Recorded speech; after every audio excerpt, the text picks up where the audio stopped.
Eu quero ler com vocês Evangelho de João, capítulo 21. É uma leitura um pouco longa, mas é algo fresco que o Senhor fez descer ao meu coração para ministrar aos irmãos essa oportunidade. João, capítulo 21, a partir do versículo 1. A Bíblia diz assim: depois disso, apareceu novamente aos discípulos. Depois de quê? Depois de ressuscitar. Depois disso, apareceu novamente aos seus discípulos à margem do mar de Tiberíades. Foi assim: estavam juntos Simão Pedro, Tomé, chamado Dídimo, Natanael de Caná da Galileia, os filhos de Zebedeu e 2 outros discípulos. Vou pescar, disse-lhe Simão Pedro. E eles disseram: nós vamos com você. Eles foram, entraram no barco, mas naquela noite não pegaram nada. Ao amanhecer, Jesus estava na praia, mas os discípulos não o reconheceram. Ele lhes perguntou: filhos, vocês têm algo para comer? Não, responderam eles. Ele disse: lancem a rede do lado direito do barco e vocês encontrarão. Eles lançaram e não conseguiam recolher a rede, tal era a quantidade de peixes. O discípulo a quem Jesus amava disse a Pedro: é o Senhor. Simão Pedro, ouvindo-o dizer, vestiu a capa, pois havia tirado, e lançou-se ao mar. Os outros discípulos vieram no barco, arrastando a rede cheia de peixes, pois estavam apenas a cerca de 90 metros da praia. Quando desembarcaram, viram ali uma fogueira, peixe sobre as brasas e um pouco de pão. Disse-lhes Jesus: tragam alguns dos peixes que acabaram de pescar. E Simão Pedro entrou no barco e arrastou a rede para a praia. Ela estava cheia, tinha 153 grandes peixes. Embora houvesse tantos peixes, a rede não se rompeu. Jesus lhes disse: venham comer. Nenhum dos discípulos tinha coragem de lhe perguntar: quem és tu? Sabiam que era o Senhor. Jesus aproximou-se, tomou o pão e o deu a eles, e fez o mesmo com o peixe. Essa foi a 3ª vez que Jesus apareceu aos seus discípulos, depois que ressuscitou dos mortos. Depois de comerem, Jesus perguntou a Simão Pedro: Simão, filho de João, você me ama realmente mais do que estes? Disse ele: sim, Senhor, tu sabes que eu te amo. Disse Jesus: cuide dos meus cordeiros. Novamente, Jesus disse: Simão, filho de João, você realmente me ama? Ele respondeu: sim, Senhor, tu sabes que te amo. Disse Jesus: pastoreie as minhas ovelhas. E pela 3ª vez, ele lhe disse: Simão, filho de João, você me ama? Pedro ficou magoado por Jesus lhe ter perguntado pela 3ª vez: você me ama? E ele lhe disse: Senhor, tu sabes todas as coisas, e sabes que te amo. Disse-lhe Jesus: cuide das minhas ovelhas. Amém? Até aqui. A ressurreição de Jesus é o evento que mudou até mesmo a história. Aos amantes da história, nós podemos estudá-la antes e depois de Cristo. Enquanto Jesus, até então, só havia morrido, todos reconheciam a sua trajetória até ali, todos reconheciam o brilho do seu ministério. Ele certamente seria lembrado pelos milagres, ele certamente seria lembrado pelos ensinos. Tem uma música que nós gostamos muito que fala assim: ele morreu como um cordeiro e ele ressuscitou como um leão. Temos um Salvador vitorioso sobre a morte. Ele vive para todo sempre. O túmulo em que ele foi colocado agora está vazio. As roupas que ele tinha sido sepultado não estavam jogadas, elas estavam organizadas. Jesus ressuscitou dos mortos, mas ele não ressuscitou como Lázaro. Lázaro, ele ressuscitou como uma múmia. Os lenços estavam ao redor do seu corpo e eles precisaram ser tirados. Mas, quando nós olhamos para a ressurreição de Jesus, ela não aconteceu como a ressurreição de Lázaro. Se você voltar um capítulo da sua Bíblia, no capítulo 20, a partir do versículo 6, a Bíblia vai dizer que Simão Pedro, ele foi atrás do corpo de Jesus, e quando ele entrou no sepulcro, ele viu que os lençóis estavam dobrados, colocados ao lado de onde seu corpo tinha sido colocado. Sabe, Mateus capítulo 27, a Bíblia vai falar que Pôncio Pilatos, ele mandou colocar guardas às portas do templo. Por quê? Porque havia uma ameaça de que talvez alguém pudesse burlar a ressurreição de Jesus e invadir ali o seu túmulo e levar o seu corpo de maneira equivocada, ou levar de maneira talvez criminosa. Por isso que os guardas estavam colocados à porta do túmulo, porque durante todo o ministério de Jesus, se você bem se lembra, Jesus falava: haverá um momento em que o Filho do Homem não estará mais aqui entre vocês, ele vai precisar padecer, ele vai morrer, mas ao terceiro dia, ele vai ressuscitar. Então tinham guardas às portas do túmulo.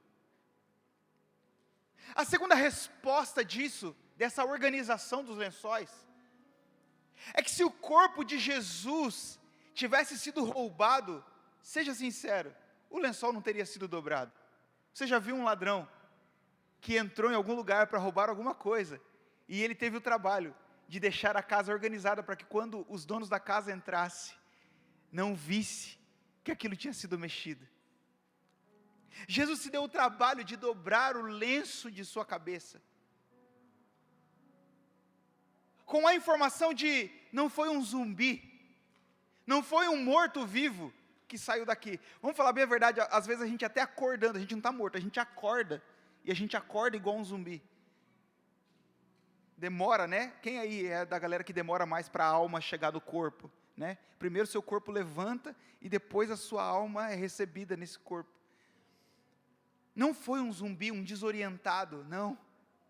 Ele saiu daquele túmulo vivo. Sabe, para mim, a declaração do testemunho de João acerca de Jesus, que mais me chama a atenção é o último versículo do capítulo 21, que diz assim, ó: Jesus fez tantos milagres, ele operou tantas coisas, que nem todas as bibliotecas do mundo seriam capazes de armazenar os seus feitos, porque eles não podem ser escritos. Sabe, este evangelho de João começa com Cristo no seio do Pai, mas ele termina com João no seio de Cristo, porque João, ele é o apóstolo que anda junto com Jesus, que reclina a cabeça no peito de Jesus. Sabe, a título ainda de introdução, Jesus ele fez cerca de 11 aparições após a sua ressurreição. Aparições que ajudaram os discípulos a crerem que ele era Deus. Já não basta Jesus ter andado 3 anos e meio com esses homens, dormido, acordado, comido com eles. Ele ainda faz 11 aparições aos seus discípulos, relatadas nas Escrituras. O próprio Tomé, em João capítulo 20, versículo 25, ele diz assim: olha, se eu não vir o sinal dos cravos em suas mãos, se eu não puser o dedo, a minha mão no seu lado, de maneira nenhuma eu vou conseguir crer. Jesus Ele queria que todas as dúvidas fossem sanadas. Ele queria que todas as dúvidas fossem removidas dos discípulos, para que eles pudessem cumprir a grande comissão, o envio de Jesus. Sabe, para cumprir a grande comissão é necessário que não haja dúvida de quem Cristo é. É necessário que não haja dúvida de que Cristo ressuscitou. Por um momento da minha vida eu liderei jovens, e uma das perguntas que eu mais ouvia nas mesas de aconselhamento é assim: eu não tenho certeza se eu devo casar. E a minha resposta é assim: se você não tem certeza, não se case. Porque o amor, ele não é um sentimento. O amor, ele é uma decisão. E o que Jesus está sanando aqui? As dúvidas daqueles que, puxa, eu não sei se eu tenho certeza que Jesus ressuscitou. Será que ele ressuscitou mesmo? Sabe, o texto que lemos nos conta também a segunda pesca milagrosa. A primeira é relatada em Lucas capítulo 5, que Jesus entra no barco de Pedro, prega usando o barco de Pedro, e fala assim: agora joga suas redes. E aí Pedro fala assim: olha, Senhor, com todo respeito, o Senhor é um pregador, pescador aqui sou eu, but, segundo a sua ordem, eu vou lançar as minhas redes. Uau! Vá para águas mais fundas. Sabe, aqui em João capítulo 21, Jesus havia ressuscitado, ele já havia aparecido aos seus discípulos numa outra oportunidade, mas ainda não havia uma orientação para que eles permanecessem em Jerusalém, para acontecer aquilo que aconteceu em Atos capítulo 2, o grande derramamento ali do Espírito sobre eles, aquele barulho como de um vento, e o Espírito vem sobre eles, e todos eles são tomados ali, falando em novas línguas, ou falando cada um na sua língua, mas um grande derramar do Espírito Santo vem sobre eles. Sabe, algo importante nesse texto, que eu gostaria de chamar a sua atenção: eu não sei se por prazer de pescar, ou se por necessidade, porque Pedro era um pescador de profissão. O fato é que quando Pedro ele entra em dúvida, quando Pedro ele entra num estado de oscilação, de tudo aquilo que ele tinha vivido os últimos 3 anos e meio, ele simplesmente pega a sua vara, pega seu barco, pega a sua rede e volta para a água. Sabe, Pedro poderia ser esse cara do hobby, né? Tem gente que tem hobby. Eu tenho um amigo que tem um Fusca, por exemplo. Final de semana ele vai andar de Fusca. Tem um hobby. Eu sou músico. A primeira coisa que acontece na minha casa, quando não tem criança, que agora tem muita criança para falar e chorar, né? Quando não tem criança chorando, quando não tem esposa pedindo para eu levar o lixo lá fora, a primeira coisa que eu vou fazer é botar um fone no ouvido, é plugar o instrumento no pedal, e eu passo horas fazendo isso. Eu não sei se por hobby. Imagina o Pedro no dia de folga, Adriano. O Pedro é tipo o Adriano. O que o Adriano faz no dia de folga? Ele vai lá para o Mato Grosso, vou pescar. Sabe, eu preciso botar minha cabeça no lugar. Só que a segunda coisa que eu vejo, talvez, na atitude de Pedro voltando a pescar, não é a do hobby, a da necessidade de pescar, mas é de falar assim: ainda bem que eu não vendi meus barcos, ainda bem que eu não joguei minhas varinhas fora, porque se não der certo o ministério, eu tenho um plano B. Se não der certo essa coisa de Jesus, de igreja, essa coisa de discipular meu filho, se não der certo isso aí, eu volto, a chuteira está lá guardada. Não tem problema você jogar bola, por favor. Eu cresci sem jogar bola, mas não precisa vir esse jugo sobre você. Fica tranquilo. Um plano B. A grande verdade, queridos, é que Jesus ele faz um caminho para reencontrar Pedro num lugar comum de Pedro. Qual que é o seu lugar comum? Para pensar. O que você mais faz ao longo do seu dia, da sua vida, da sua semana? Jesus, ele faz um caminho para reencontrar Pedro na sua vida comum. E eu te pergunto, você já encontrou Jesus na sua vida comum? Nós dificultamos muito o nosso momento com Jesus. Nós estabelecemos uma régua, sabe? Eu só consigo, sobe um pouquinho o contínuo pad aí, sobe um pouquinho o contínuo pad. Contínuo pad. Tem que ser esse som. Vai, sobe um pouquinho. Preciso do contínuo, eu preciso do worship. I need the worship. I need to speak English. Lembra de Israel lá? Holy, holy, holy. Obrigado, André. A gente fala assim, não, eu vou encontrar o Senhor quando eu entrar. Quando eu descer do carro, lá no estacionamento da igreja, que a banda já estiver passando o som, eu vou encontrar Jesus lá. Viu os meninos ajoelhados aqui? Não, quando eu subir naquela montanha. Não, quando eu sei que aquela montanha, Deus tem algo para fazer. Nós dificultamos o encontro com o Senhor. Não, eu preciso de um pastor botando a mão na minha cabeça, eu preciso no final da reunião fazer uma fila na escada do palco, porque se um pastor não orar por mim, tem que ser o pregador. Não pode ser o pastor que deu a palavra de oferta, que estava com aquela camisetinha dos voluntários, crachazinho. Cadê o pastor Flávio? Não está aqui, né? Eu não vou zoar ele longe. Não. Sabe, queridos,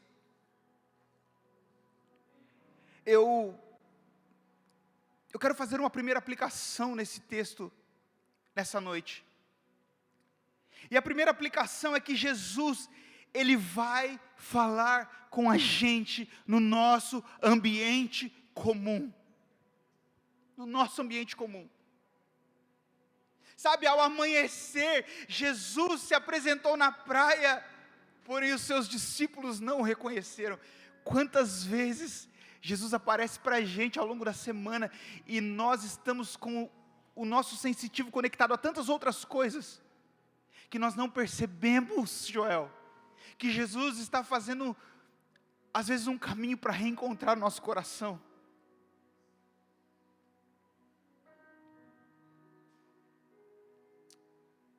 Eu estava com um amigo hoje mais cedo, e ele disse algo que me chamou muita atenção. Ele falou assim, cara, eu cheguei em casa, e minha esposa tinha preparado para mim um jantar. Ela tinha colocado, como é que é o nome daqueles? Suplá. Tinha colocado suplá, tinha colocado pratos coloridos, tinha colocado talheres. E ele falou assim, eu cheguei de noite com fome, e eu entrei na cozinha, peguei um prato de outra cor, peguei a comida, servi no prato e fui para a mesa, e cheguei lá, tinha um prato, e ela ficou me olhando assim, ó.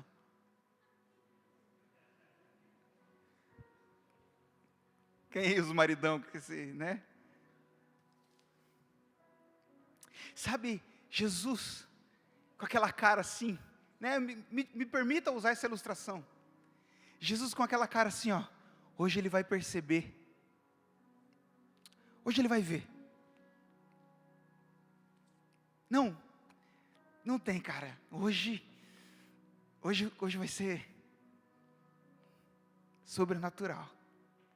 E aí você simplesmente passa com as suas coisas, com o seu jeito, com a sua cabeça cheia, porque apesar de tudo, você não tem as suas demandas, você não tem os seus compromissos.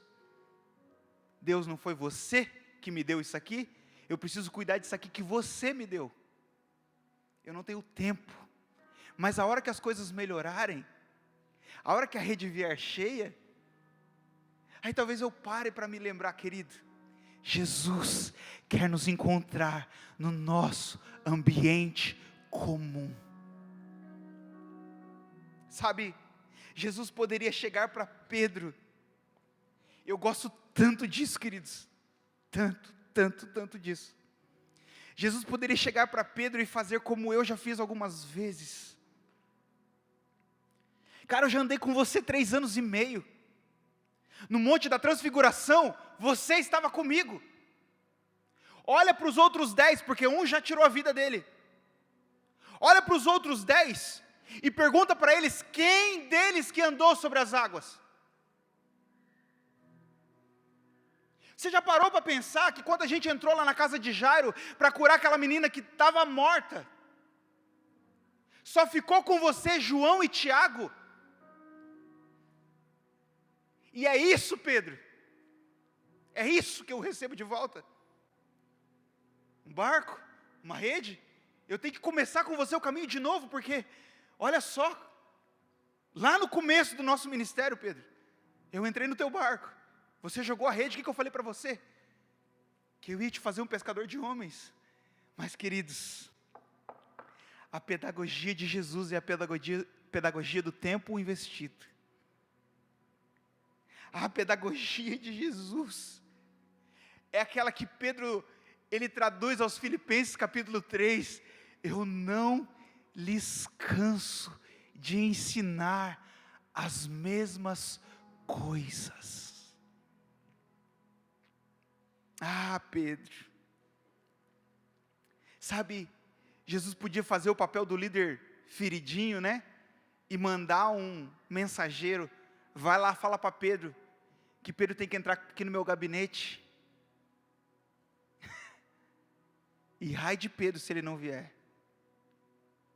Mas sabe, queridos, percebam como Jesus ele é estratégico, ele chega ao amanhecer, depois de uma pescaria frustrada. De novo. Já percebeu como nós conseguimos encontrar o Senhor quando nós nos frustramos? Não, fala a verdade. Você nunca encontrou o Senhor profundamente num ambiente de frustração? Ah, acabou meu namoro, puxa vida, agora só me resta, eu vou para o Senhor.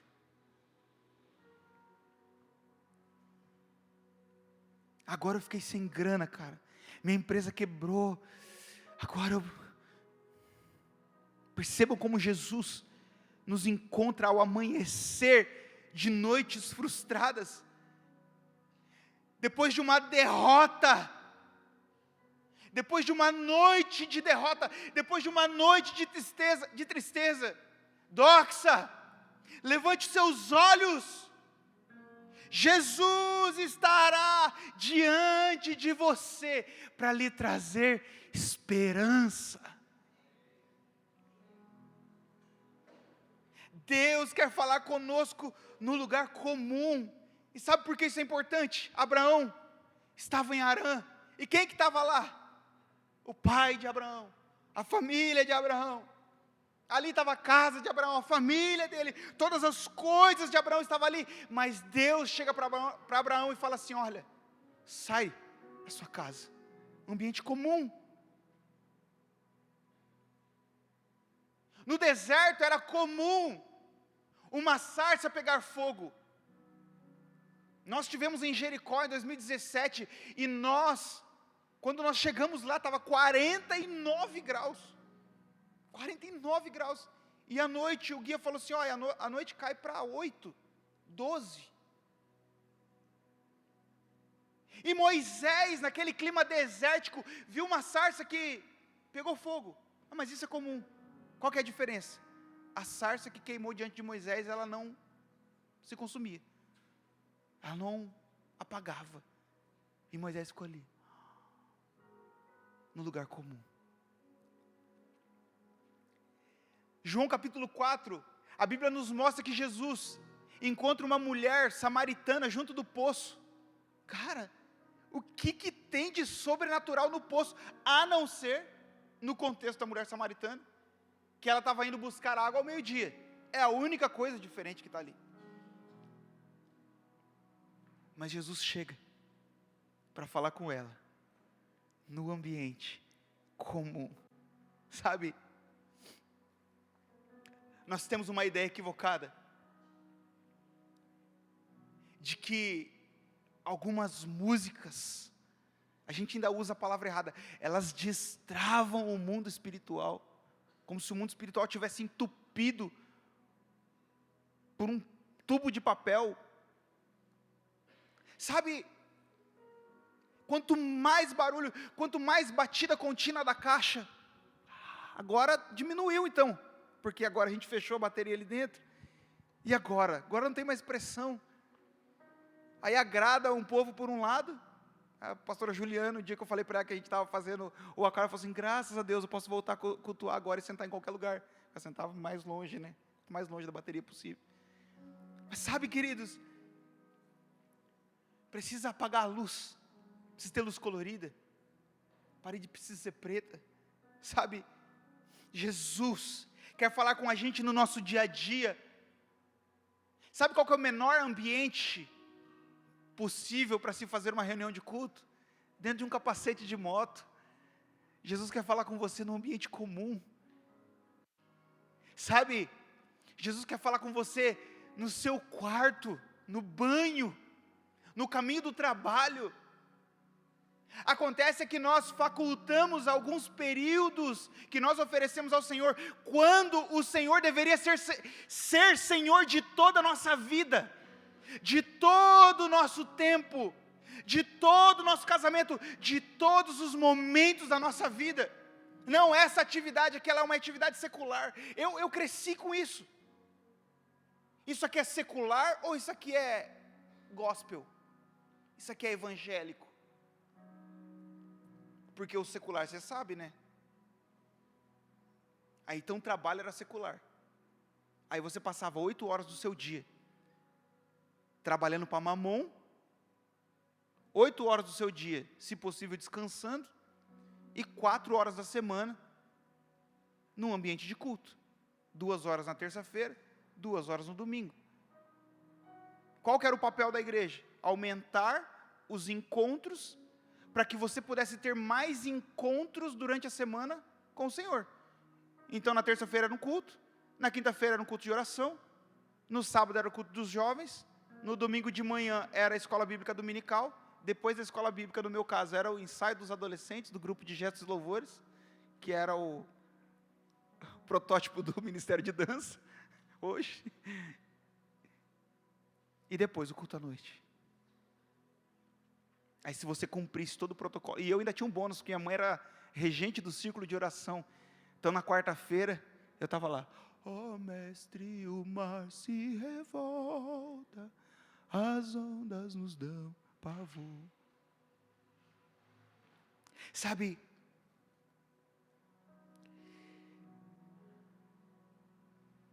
eu mudei para um lugar um pouquinho maior e eu gosto de contar isso aqui. Eu ganhei uns vasinhos de plantas já prontos. E é legal o vasinho pronto. Mas eu queria ter a experiência de pegar uma semente, jogar na terra e ver ela funcionar, acontecer. O que aconteceu? Uma planta, ela começou a crescer num dos vasos. E ela começou a crescer, só que dali a pouco ela começou a amarelar. Eu falei assim, peraí, você está crescendo agora, eu não sei nem o que fazer com você já está morrendo. E eu percebi que ela estava morrendo. Aí eu fui para a internet pesquisar, e aquela classe de plantas, ela precisa de uma terra nutritiva, e a rega não precisa ser uma rega de todos os dias. Eu, afobado, estava jogando água todo dia, o nutriente da terra foi embora. A planta, ela estava saudável, só que a terra compactou.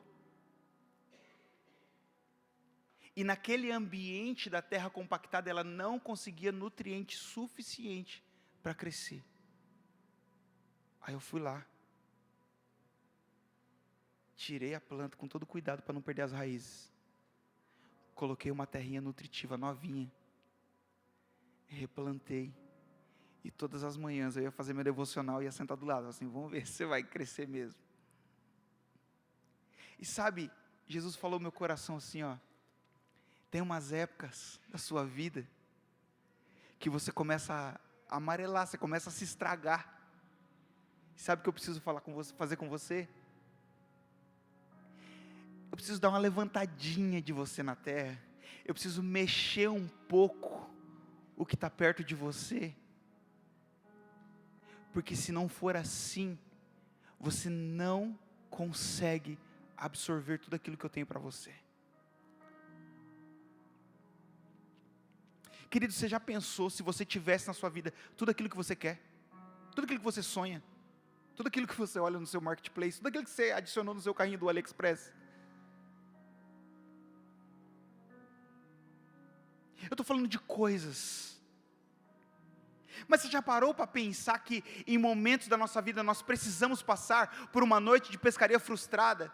Nós precisamos passar por uma tempestade, nós precisamos passar por alguns lugares para voltarmos e pensarmos assim, cara, sozinho eu não vou conseguir, sozinho eu não vou conseguir.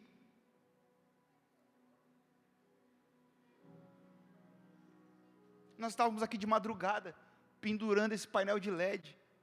Você olha assim e fala assim, nossa, é super pesado. Ele é pesado, mas ele é montado em placas.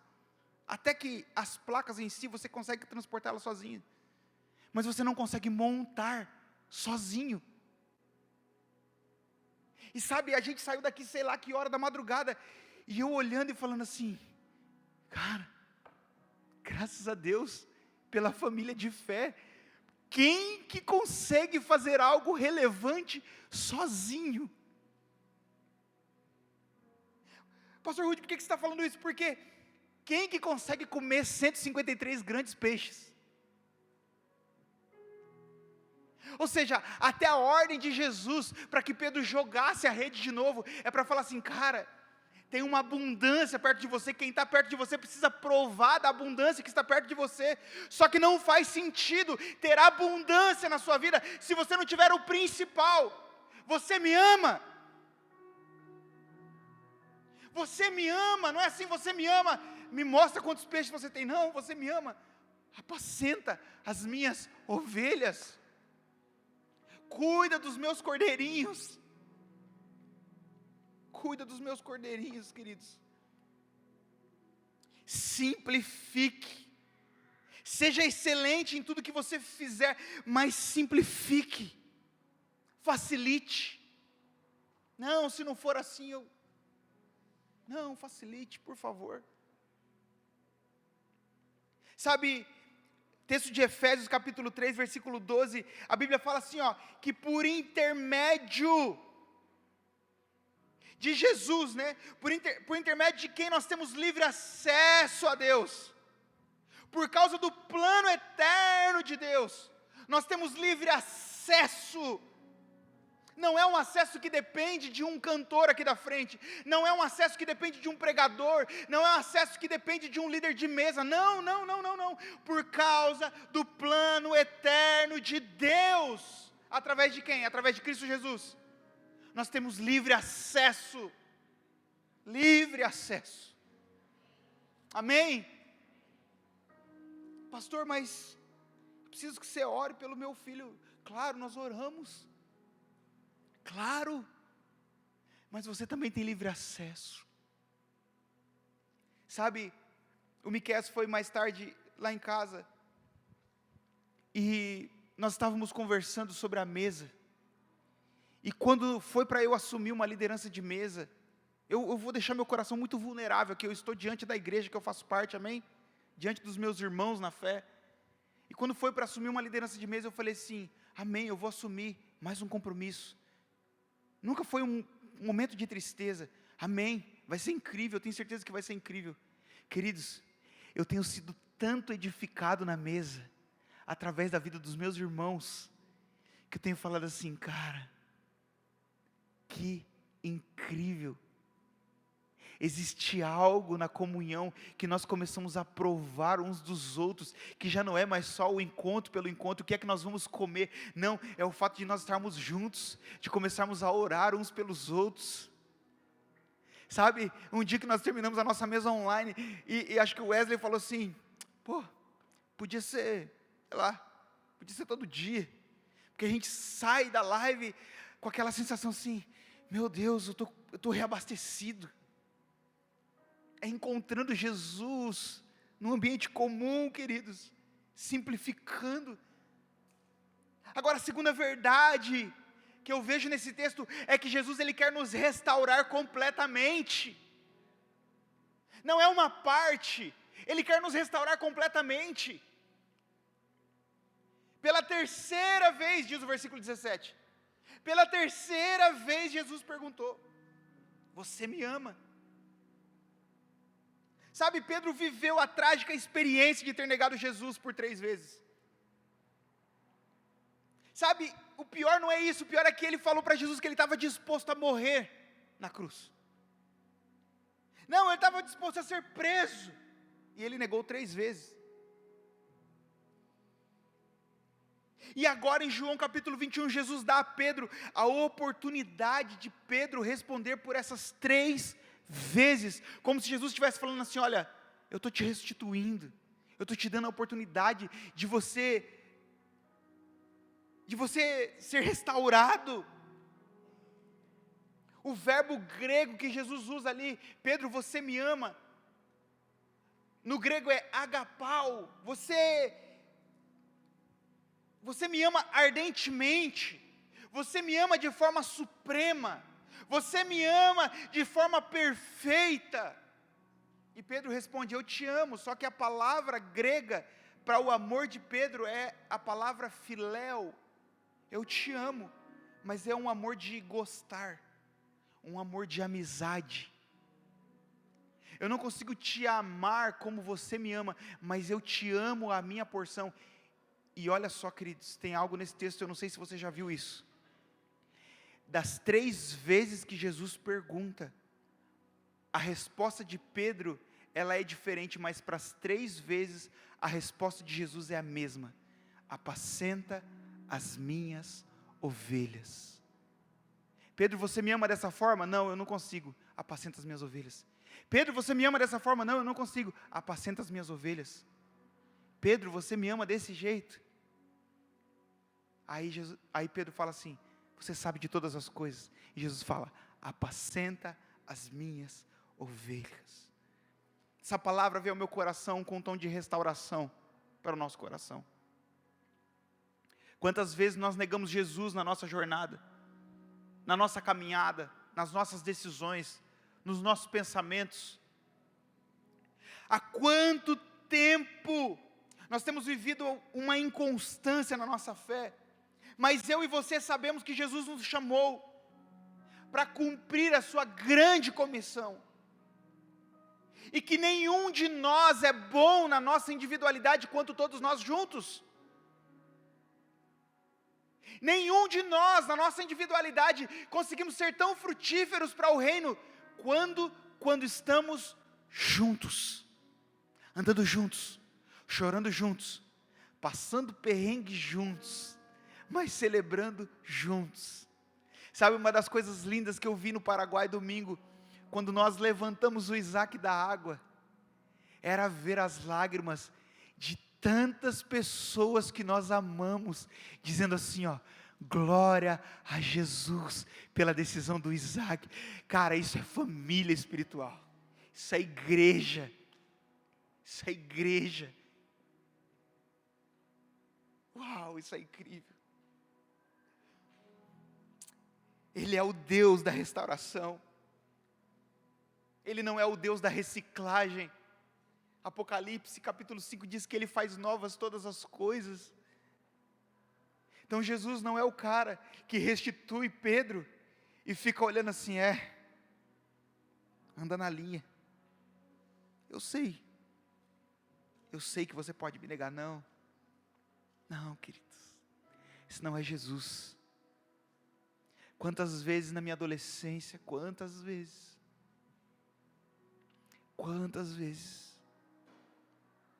por causa da religiosidade eu pensei: cara, agora Jesus vai acabar comigo, agora já era. E de novo, Jesus me restaurava. Sabe, como é difícil para o Senhor olhar para nós e ver muitas vezes nós desistindo e falando assim: eu vou voltar a fazer o que eu fazia, isso não é para mim não. Esse negócio de amar Jesus aí, não está com nada. Ah, meu amigo. Mas quando Jesus fala assim, ó, joga a rede do outro lado. Aí, nós vamos saber que é Jesus falando com a gente. Sabe, imagina o coração de Pedro, Jesus no meu barco de novo, depois de ter negado, Jesus no meu barco de novo, a apreensão de saber que fez algo errado, a apreensão de saber assim, meu Deus, agora Jesus vai vir, vai me cobrar, sabe, eu não sei se você já parou para fazer uma analogia, do livro de Gênesis, quando Deus faz um mundo perfeito, um ambiente perfeito, forma o homem perfeito,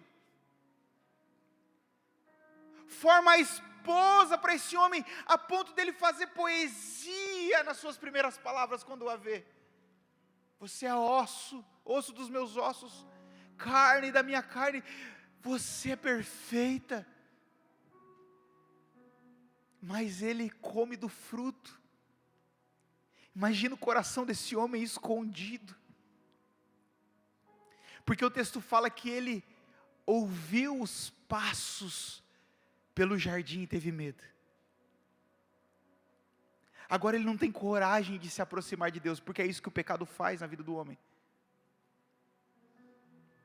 O pecado ele traz para nós um sentimento de vergonha, um sentimento de que nós não temos condições de nos apresentar a Deus, sabe, mas a graça, infalível graça de Deus, o amor de Deus, que excede todo o entendimento, o olhar de Jesus, para Pedro naquela fogueira, quando Jesus ainda estava indo morrer, e os olhos de Jesus fitaram em Pedro, quando Pedro negou pela terceira vez, meu Deus, eu fiz cagada, eu fiz errado, eu estraguei tudo, eu enfiei os pés pelas mãos, mas agora, Jesus volta, e fala assim, você me ama? Ah, mas você não sabe como foi o meu passado, não é essa a pergunta é, você me ama? Ninguém que ama genuinamente Jesus, deixará de segui-lo. Ninguém que ama genuinamente Jesus deixará uma oportunidade como essa escapar.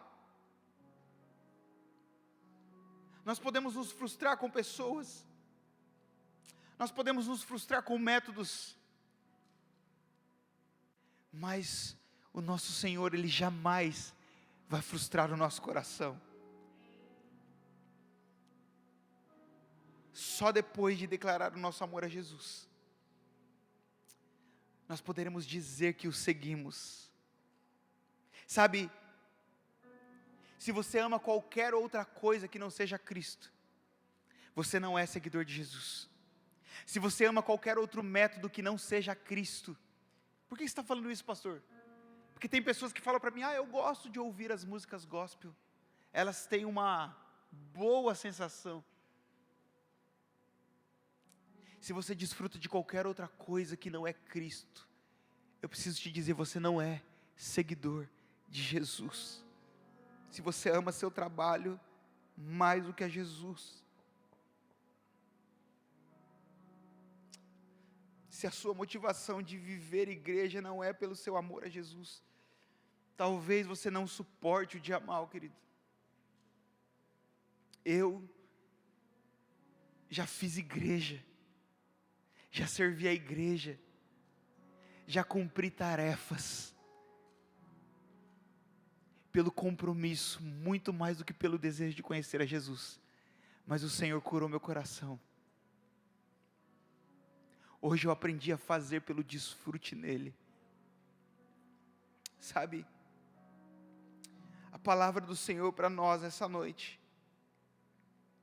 é que o Senhor está fazendo uma intervenção nas nossas afeições, para que o nosso coração se volte para Ele, para que nós possamos voltar a amá-lo, do lugar mais alto, do lugar de mais relevância na nossa vida, de mais prioridade na nossa vida. Eu gostei muito da palavra do pastor Aguinaldo da oferta, porque nós não fazemos pela necessidade. Você não está aqui para fazer volume no templo, nós não estávamos aqui para cumprir uma escala de louvor, não. Nós estamos aqui porque nós amamos o Senhor e apacentamos a sua igreja. Amém?